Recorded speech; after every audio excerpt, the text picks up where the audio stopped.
Vamos falar agora sobre a primeira lei de Mendel. É, Mendel foi quem estabeleceu as bases genéticas da hereditariedade. Ele começou a cruzar ervilhas e viu que havia um certo padrão. Por exemplo, no clássico experimento, ele cruzou ervilhas que há muito se sabiam que eram puras, devido várias e várias gerações de cruzamentos em que só se apresentava-se o caráter de cor verde e, ou seja, geração P, que significa que são puras, e ervilhas amarelas, que também eram puras. Quando ele cruzou as duas, ele obteve apenas ervilhas amarelas em todos os cruzamentos. Ele pegou gerações parentais. Em vários cruzamentos ele cruzou ervilhas puras e só obtinha ervilhas amarelas, de cruzamento de ervilhas verdes e amarelas. Então ele pegou várias gerações F1 e cruzou essas gerações F1 entre si. E ele obteve uma surpresa. Quando ele cruzava duas ervilhas da geração F1, ele obtinha uma ervilha amarela, outra ervilha amarela, outra ervilha amarela, mas ele também obtinha ervilha verdes. Claro que, por exemplo, se ele cruzasse 1000 ervilhas amarelas da geração F1 com outras 1000, ele iria obter várias e várias e várias ervilhas amarelas e também ervilhas verdes.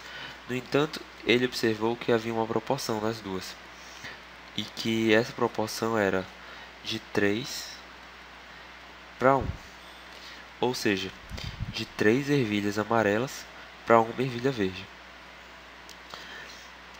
Hoje em dia se sabe que o que aconteceu foi o seguinte: a ervilha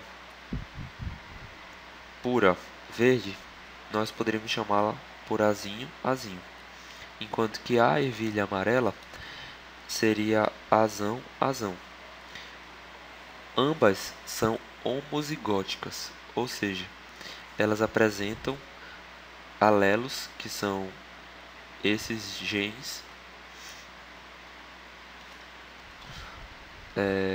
em homozigose, ou seja, são iguais, são puras. Quando elas se cruzam, bem, se esse aqui vai doar um azão, já que ele só tem o alelo azão, e esse aqui vai doar o azinho, já que ele só tem o alelo azinho, então quando elas se cruzarem, o resultante vai ser esse, o que é um heterozigoto. Heterozigoto. Enquanto que esses dois, que são puros, são homozigotos. Bem, então, o que aconteceu aqui para que houvesse esse tipo de distribuição? Analisando a divisão meiótica, nós podemos analisar o seguinte. Na verdade, isso aqui é para explicar depois. Bem, agora aqui, mas isso aqui servirá para cá. Agora aqui nós temos azão, azinho, certo? Então, quando cruzarmos azão, azinho com azão, azinho, nós teremos o seguinte: o indivíduo 1, que eu vou chamar de 1 e 2. O indivíduo 1 e 2. O indivíduo 1 tem os genes azão e azinho. E o indivíduo 2, que eu vou colocar aqui, tem também os genes azão e azinho. Ele pode doar tanto azão quanto azinho, assim como esse. Então pode haver a seguinte combinação: azão, azão,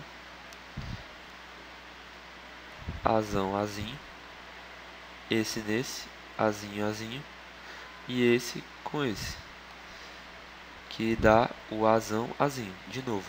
Então nós teremos, colocando de um jeito mais fácil de se memorizar, algo chamado quadrado de Punnett. Você coloca o bizu. Você coloca aqui azão, azinho.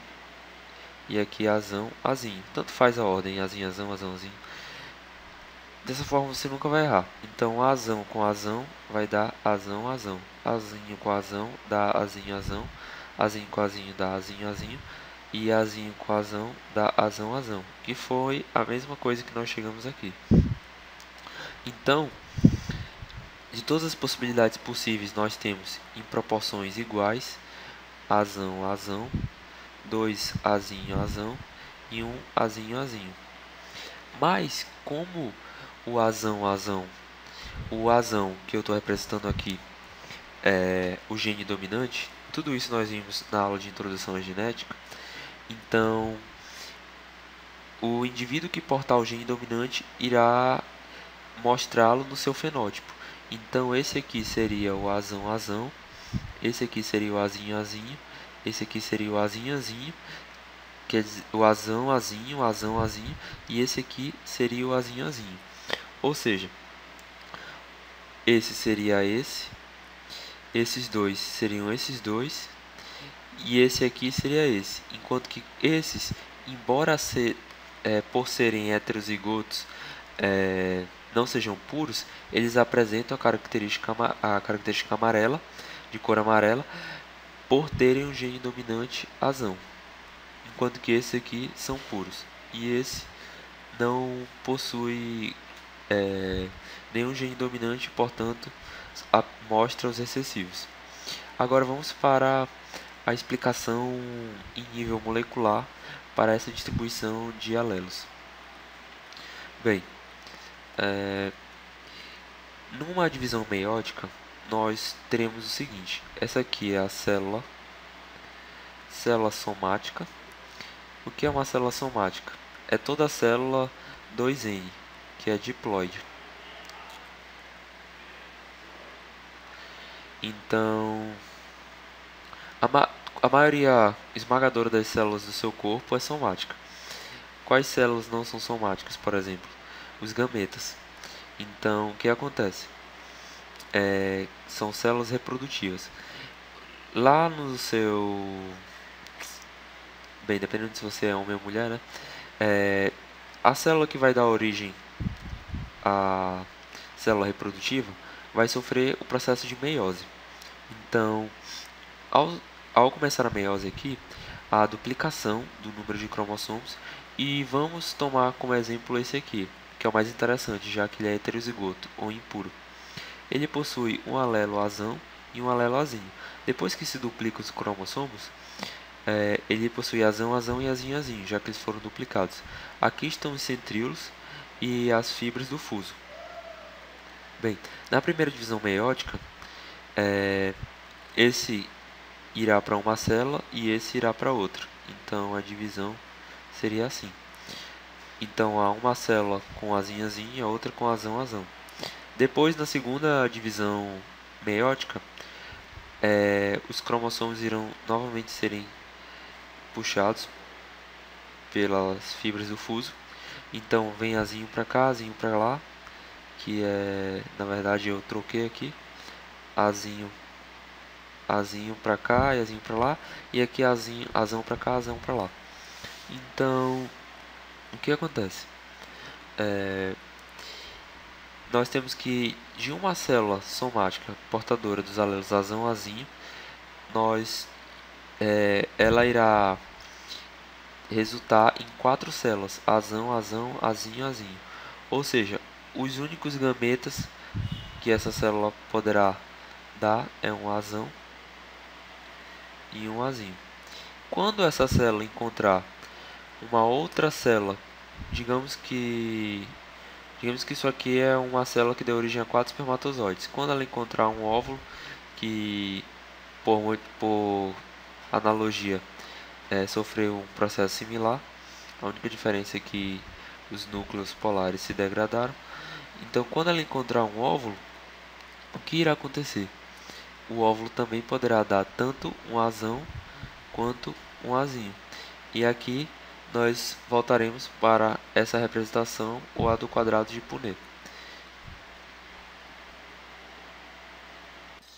Bem, um exemplo da primeira lei de Mendel é o seguinte: se nós temos duas moscas com asas longas que se cruzam entre si, e se essas moscas são heterozigóticas, ou seja, Vzão, Vzinho, Vzão, Vzinho, qual a probabilidade de que elas tenham um filho com asas vestigiais, ou seja, asas pequenas? Se Vzinho é a característica para asas vestigiais, então V são asas longas e Vzinho asas vestigiais. Então, o cruzamento de Vzão com Vzinho, vezes Vzão com Vzinho, vai dar Vzão, Vzão, Vzão, vezes Vzão, Vzinho, Vzão, Vzinho, Vzinho, Vzinho. Como o que ele pede é a probabilidade